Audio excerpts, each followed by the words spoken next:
Boa noite a todos. Hoje, a nossa aula número 4, temos como convidada a doutora Karine de Oliveira, que vem falar um pouquinho para a gente sobre DNA e também sobre arquétipos. Muito obrigada pela sua participação, professora. Muito boa noite. Bem-vinda. Eu sou Karine e nós vamos começar uma aula sobre DNA, onde eu vou falar um pouquinho dos aspectos científicos e depois trabalhar com um pouquinho de arquétipos. Essa foto foi tirada na minha casa. Eu adoro essa foto porque um amigo meu me falou: Karine, você tá onde? Eu disse: eu tô esperando para ir para a faculdade. Aí ele fez: eu não acredito. Eu falei: peraí que eu vou mandar a foto. Aí meu amigo tirou, que é o rapaz que trabalha aqui no prédio. Eu fico muito feliz. Eu sou Karine Oliveira, sou sexóloga, sou nutricionista, sou farmacêutica e psicóloga. Também tenho uma carreira de pesquisa, então eu fiz especialização, mestrado, doutorado e pós-doutorado. E as minhas principais linhas, né, de estudos são fitoterapia, foi inclusive um assunto do meu doutorado, comportamento sexual, que é o que eu aprofundo bastante hoje no meu contexto profissional, que é comportamento sexual e comportamento alimentar. E nisso veio os arquétipos, que foram os assuntos, na verdade, o assunto do meu pós-doutorado foi disfunção sexual, porque comportamento sexual é uma coisa que eu já trabalho há bastante tempo, e eu tenho um grupo de pesquisa e extensão onde a gente trabalha com as práticas integrativas e com sexualidade humana. Então, hoje eu vou falar um pouquinho para vocês de DNA. Agradeço reservadamente o convite e vamos começar. Bem, então, gente, estou apresentando para vocês aqui a estrutura do DNA, que foi descoberta em 1953, o ano que meu pai nasceu, por Watson e Crick. Então, eles propõem um modelo tridimensional e quando a gente olha para essa estrutura, dá a impressão de que tem alguém ou descendo a escada ou subindo uma escada, né? Então, existe toda uma estruturação química, ligações que permite que essa estrutura se mantenha. Aqui nós temos ele, né, Watson e Crick. Então, eles apresentam um modelo da estrutura molecular do DNA. Bem, o que eu quero apresentar para vocês? De que esse DNA ele é composto? Ele é uma composição de 3 moléculas, e aí nós temos as bases nitrogenadas, o açúcar e o fosfato. Geralmente esse açúcar é um açúcar de 5 carbonos, e vocês vão perceber que a diferença entre o DNA e o RNA também está nesse açúcar. Eu trago para vocês a estrutura, e o que vai acontecer? Você tem a pirimidina e a purina. Eu vou tentar falar de uma forma bem fácil, para que fique compreensível, porque a ideia geral dessa aula não é dar uma aula de biologia molecular, óbvio, mas que vocês conheçam a estrutura desse DNA e esse RNA. Então, você vai perceber aqui, por exemplo, que o DNA ele tem um açúcar que é uma desoxirribose, e o RNA um açúcar que é uma ribose. Além disso, quando você vai ver, nós temos aqui no DNA timina e citosina, adenina e guanina. No RNA, ao invés de você ter uma timina, você tem a substituição pela uracila. Então, o que é isso? Nós estamos falando aqui das pirimidinas e das purinas, que esses compostos vão formar a base nitrogenada e essa base vai compor o nucleotídeo. Então, esse nucleotídeo são um grupamento fosfato, como vocês podem ver aqui de amarelinho. Deixa eu ver se eu consigo colocar uma mãozinha para vocês verem. Eu acho que não. Mas dá para ver minha seta? Do lado esquerdo meu, amarelo, você tem lá fosfato. No meio você tem um açúcar. Em cima você tem a base, tá? Então, isso é o que vai compondo esse DNA. Bem, então nós temos aqui 2 cadeias de polinucleotídeo, então você tem o formato de dupla hélice. Essas cadeias antiparalelas, elas são mantidas por ligações, e nós temos as bases nitrogenadas. E essa ligação faz com que haja uma largura uniforme. Então, este é o DNA que vocês trabalham, que vocês fazem algumas técnicas terapêuticas que vai intervir nessa molécula, que nada mais é do que O DNA ele é uma espécie de uma caixinha de segredo, porque todas as minhas informações genéticas, e também quando a gente vai falar de ancestralidade, tudo do campo mórfico, do inconsciente coletivo, dos arquétipos, tudo isso é constituído numa memória que está dentro desse DNA. Eu estou mostrando aqui para vocês a estrutura química, porque eu sou bioquímica, então toda vez que eu dou essa aula, eu gosto de que as pessoas vejam a estrutura. São as mesmas estruturas que a gente estuda no segundo grau, então, para vocês entenderem a complexidade dessa molécula. Então, nós temos aqui a representação simplificada, que é o desenho sem as ligações e seus componentes, e a letra que identifica a base, tá? Então, você tem a purina,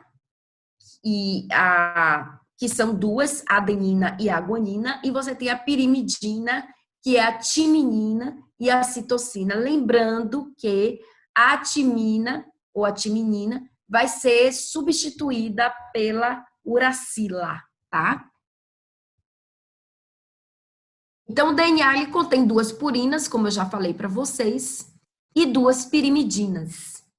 Por que eu, às vezes, repito a informação para poder isso construir um caminho neural? Porque é muito importante que vocês entendam essa composição. Então, como eu já expliquei, no RNA, a timina vai ser substituída por uma uracila.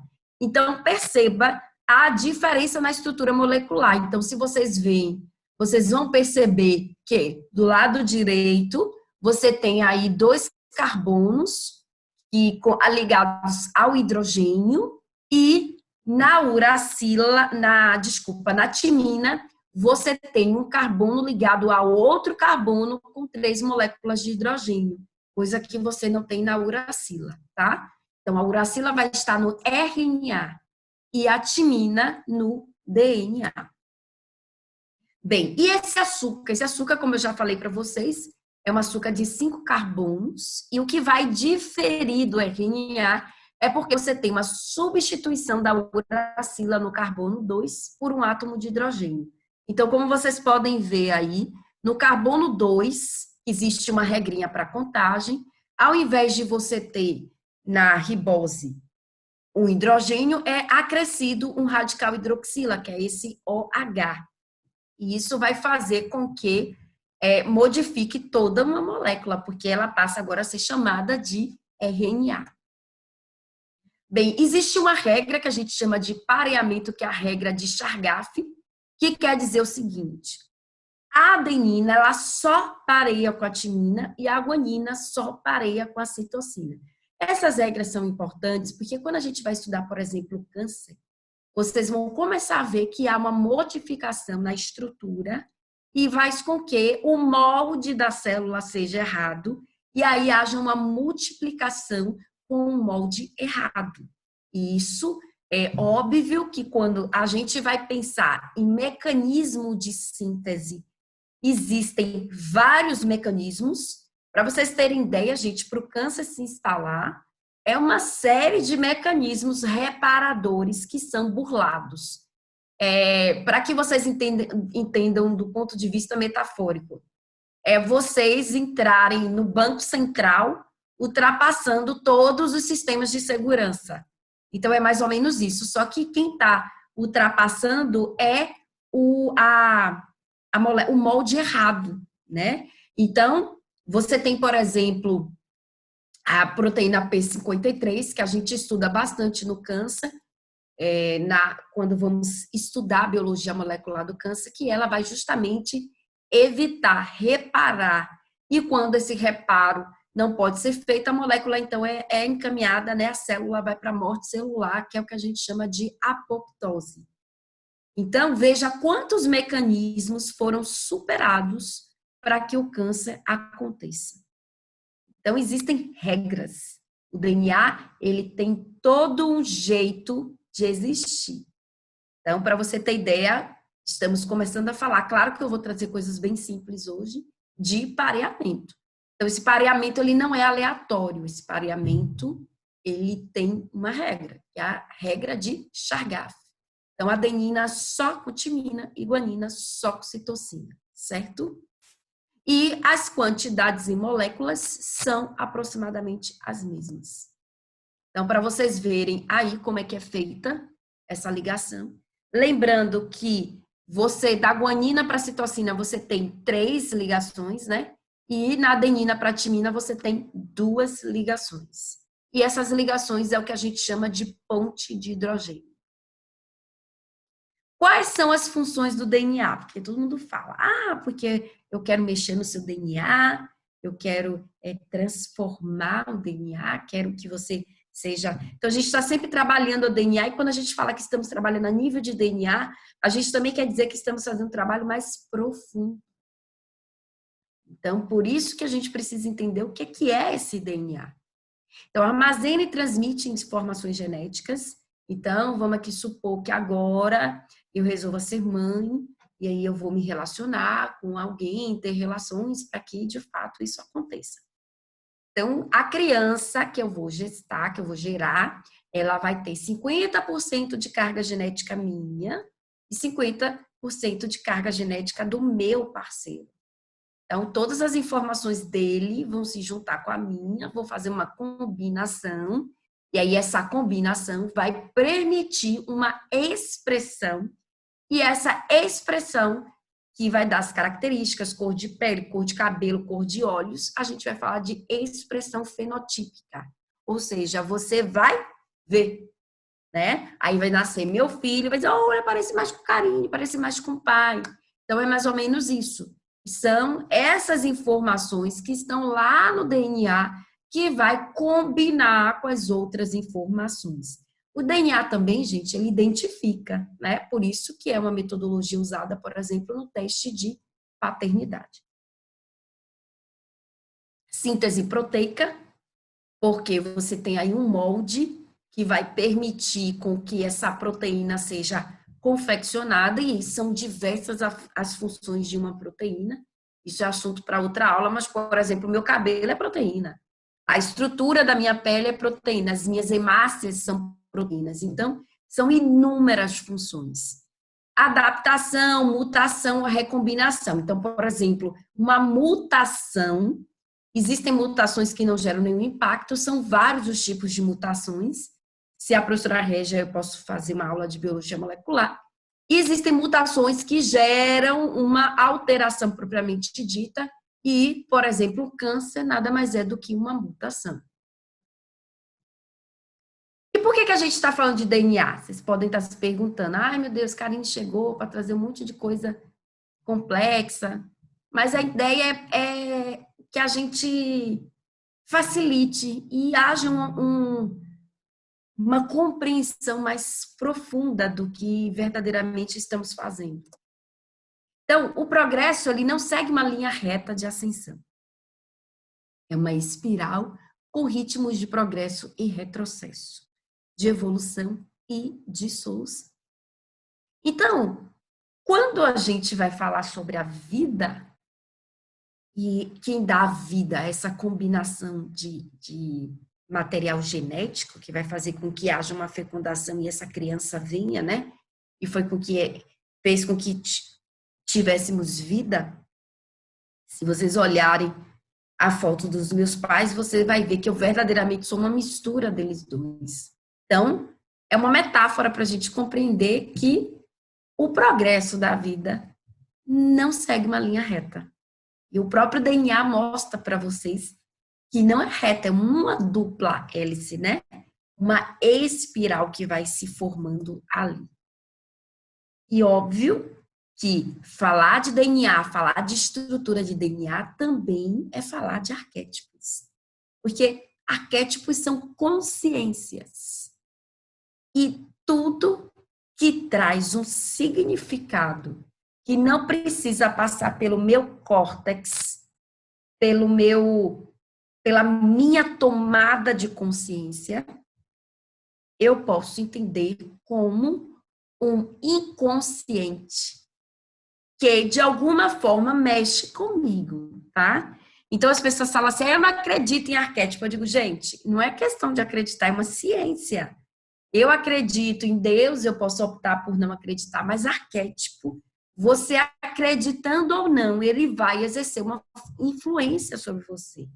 Quando eu tomo consciência dos meus arquétipos, deixa de ser uma atitude no automático, impulsiva e impensada, e eu passo a ter mais controle da minha vida, ter mais consciência dos meus atos e poder ajustá-lo através de um aprendizado, de um processo terapêutico, porque eu reforço que nós, enquanto terapeutas, devemos estar também sobre cuidados, porque a gente lida com muitos detalhes, com muitas histórias, e nós devemos estar estruturados para que não haja uma confusão com o meu modo de ser. Uma das minhas profissões deixa claro que nós, enquanto psicoterapeutas, quem são psicoterapeutas? São psicólogos, né? Precisam fazer a terapia. Então, todos os psicólogos fazem terapia. E que eu acho ótimo, porque eu cuido de mim para cuidar de alguém. Então, eu vou dizer o que eu digo para os meus alunos. Terapia é muito mais barata que um monte de medicamentos psiquiátricos ou doença, ou tratar doença crônica não transmissível. Então, vocês evitam aí um monte de coisa. Bem, quando eu falo para vocês dos arquétipos, os arquétipos são universais.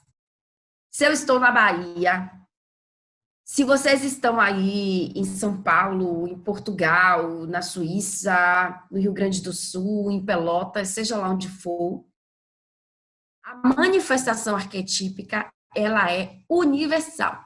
Qual o arquétipo da mãe? A gente vai sempre falar alguma coisinha que até torna engraçado. Os filmes utilizam muito as caricaturas do arquétipo para fazer comédia, por exemplo. Né? Então, assim, um ator que vira uma mãe, um ator que vira um policial, um ator que vira um professor, e, na verdade, eles não são nada disso. Então, eles pegam essa informação e fazem uso dessa informação. Agora, lembrando que um arquétipo, ele tem informações gerais, mas que se personaliza. Então, eu me transformo a partir do arquétipo e eu também transformo esse arquétipo. Então, a cada experiência que esse arquétipo vive, ele ganha uma inteligência.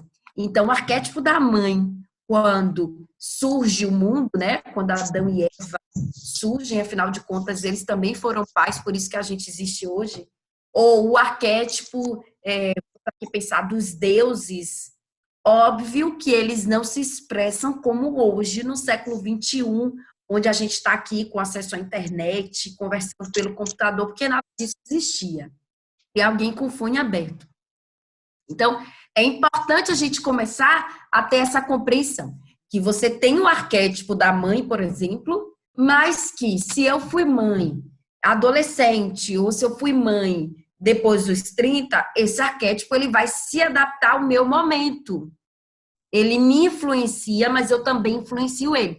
Por isso que a tomada de consciência é excelente, porque sai do impulso. Então, muitas coisas eu posso olhar e dar um novo caminho, mas a minha resposta hormonal, o ambiente cultural, então o arquétipo da mãe aqui no Brasil é diferente do arquétipo da mãe no Iraque, tá? Por quê? Porque lá tem uma cultura, as mulheres lá têm uma maior repressão, então tudo isso é importante vocês compreenderem, mas eles não deixam de ser universais, tá? E atinge toda a civilização. A criança nasce inconsciente, mas traz consigo sistemas organizados que estão prontos a funcionar numa forma especificamente humana. Como que isso veio com a criança? DNA. As consciências de cada arquétipo, eles são, na sua essência, um fator psíquico desconhecido. Então, por exemplo, eu tenho um arquétipo da mãe, tá? Mas eu não tenho filhos. Eu posso, através de um movimento involuntário, inconsciente, ter um desejo de ser mãe, e a partir daí eu começar a expressar esse arquétipo no meu contexto ou não. Então, ele é um tipo de inteligência, ele é um fator psíquico, tá? Que ele vai estar ali presente, que eu posso expressar ou não. É a mesma coisa com os meus genes. Eu posso ter ali um gene para uma determinada coisa e eu não criar um ambiente favorecedor para a expressão desse gene. Então, por exemplo, vou dar um exemplo. Tá? É um exemplo. Eu não tenho histórico disso na minha família, mas, por exemplo, vamos supor que na minha família tivesse histórico de, deixa eu pensar aqui, de depressão. Então, vamos supor que minha avó, meu avô, minha mãe, meu pai, mas não significa que eu vou expressar a depressão. Agora eu tenho um gene que favorece. Então, há uma intenção de, no futuro, todo mundo ter acesso a seu mapeamento genético, conhecer as suas alterações, os seus genes, que na prática isso não acontece. Mas a partir do momento que eu pego lá uma cartinha, um resultado de um exame molecular e diz assim: ah, Karine, eu percebi aqui que tem genes seu para depressão. Na minha família não tem histórico, mas se tivesse, eu viria com essa carga genética. E aí, o que eu vou fazer? Ah, eu tenho esse gene, então eu vou buscar uma terapia com antecedência, para que eu não expresse esse gene, para que eu não crie um ambiente favorecedor para a expressão desse gene. Então, é mais ou menos isso que eu estou querendo conversar com vocês, tá? E aí, o que é importante? Ah, e outra coisa, os fatores intelectuais também vão permitir a expressão ou não desse gene e também desse arquétipo, dessa informação psíquica, por exemplo. Quando eu começo a estudar sobre alimentação saudável, eu entendo, por exemplo, que excesso de gordura não é interessante, então eu vou deixar de comer gordura, então provavelmente eu não vou desenvolver uma obesidade, uma inflamação e a chance do câncer vai ser infinitamente menor. O melhor que podemos fazer é circunscrevê-lo com base em nossa própria existência psicológica, trazendo à luz toda a rede de associação às quais as imagens arquetípicas estão interligadas exatamente como aparece. Então, a partir do momento que eu tomo consciência do que são arquétipos, que eu tomo consciência de quais são meus arquétipos, existem formas da gente fazer essa avaliação. Então, agora eu usufruo das minhas competências intelectuais e adequo esse arquétipo ao meu contexto. Todo arquétipo está associado a certos dons e determinados problemas que eu gosto de chamar de dificuldades, tá? Por que dificuldades? Porque é algo que me coloca no desafio. O problema deixa muita gente, assim, numa situação de mal-estar, como se fosse algo ruim, então eu prefiro trocar por desafios ou dificuldades. Mas como eu trago referência de Jung, referência científica, então eu boto como o autor traz. Reconhecer esse dinamismo torna menos provável tanto quanto a presunção, quanto a autocensura. Então, eu vou dar um exemplo aqui. Eu tenho um arquétipo da Afrodite, eu sou uma mulher muito sensual, trabalho muito com os aspectos da beleza, da estética, mas eu venho de uma educação bem repressora, onde eu tenho que ser uma mulher completamente centrada, onde eu tenho dificuldade de expressar os meus desejos sexuais. Eu estou dando esse exemplo porque eu sou sexóloga e eu vejo muito isso no meu contexto. Então, o que acontece? Eu autocensuro esse arquétipo. Só que às vezes a energia dele é tão forte, a influência dele é tão intensa, que aí eu começo a viver esse conflito e eu posso entrar numa situação de adoecimento psíquico. Então, quanto mais eu reconheço esse dinamismo, a gente faz um trabalho de autoconhecimento, de autoaceitação. Até porque, gente, atividade sexual, expressão sexual é também uma situação de saúde. Tudo que fazemos e que emergem das nossas profundezas arquetípicas tem um significado para nós. Então, foi o que a gente discutiu na aula no Estado da Arte. Nós somos... a personalidade também é um fator genético, o meu temperamento também tem uma influência genética, mas tem também eu. Eu recebo isso dos meus pais, mas eu também, né, tenho o meu eu. E isso vai me tornando um ser único e individual. Então, eu não sou uma cópia, que de manhã eu sou metade da minha mãe, de tarde metade do meu pai. É uma saladinha de fruta com um pouquinho da minha mãe, um pouquinho do meu pai e um pouquinho do meu eu. Então, por exemplo, óbvio que se meus pais têm uma personalidade mais hipo, né? Mais menos expansiva, extrovertida, menos otimista, eu vou vir com essa tendência. Mas nada que a gente não faça um trabalho em psicoterapia. Mas aí, quando eu tomo essa consciência disso, eu trago para a luz e vou trabalhar melhor. Então, os arquétipos são predisposições poderosas. E como a gente fala muito de egrégoras, eu gosto de dizer que os arquétipos são os nossos guias. Então, quando a gente discute isso no sagrado feminino, e a gente vai ter até supervisão, e também no sagrado masculino, não é a intenção de você falar que as deusas são para as mulheres e os deuses são para homens, até porque eu trabalho com a analítica, e Jung diz que nós somos yang e yin, e não entenda masculino e feminino não necessariamente como uma forma de expressão social, como eu estou vestida de mulher, eu sou só mulher, né? Socialmente falando, do ponto de vista de gênero. Eu sou uma mulher que trago aspectos do feminino e do masculino, porque a intenção é integrar e não fracionar ou fragmentar. Então, na cadeia de DNA e, sobretudo, no reino vegetal, estão nos eventos dinâmicos como redemoinhos e furacão. Então, olha, gente, essa espiral que a gente começou a discutir lá do DNA, e aí você começa a ver, há uma discussão, né, que o feto lá, ó, guardadinho lá na nossa barriga, também fica numa posiçãozinha de aspiral, na formação da galáxia, no chifre de alguns animais, nas conchas, no movimento de certas cobras, nas expressões digitais. Então, essa estrutura permite o movimento do mundo, que é a contração e o relaxamento. O mundo rege, o mundo se movimenta por esses dois movimentos, que é a contração e o relaxamento. Se eu estiver agora falando com vocês e vocês prestarem atenção, vocês vão ver que eu estou nesse movimento, e esse movimento é movimento de vida.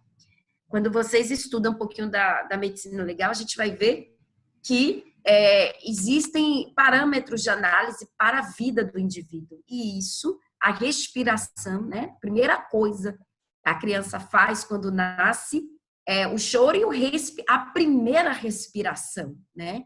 Então, estamos falando da vida. O que é respirar? Expansão e contração. Se vocês olharem a digital, essa identificação sua é unicamente sua.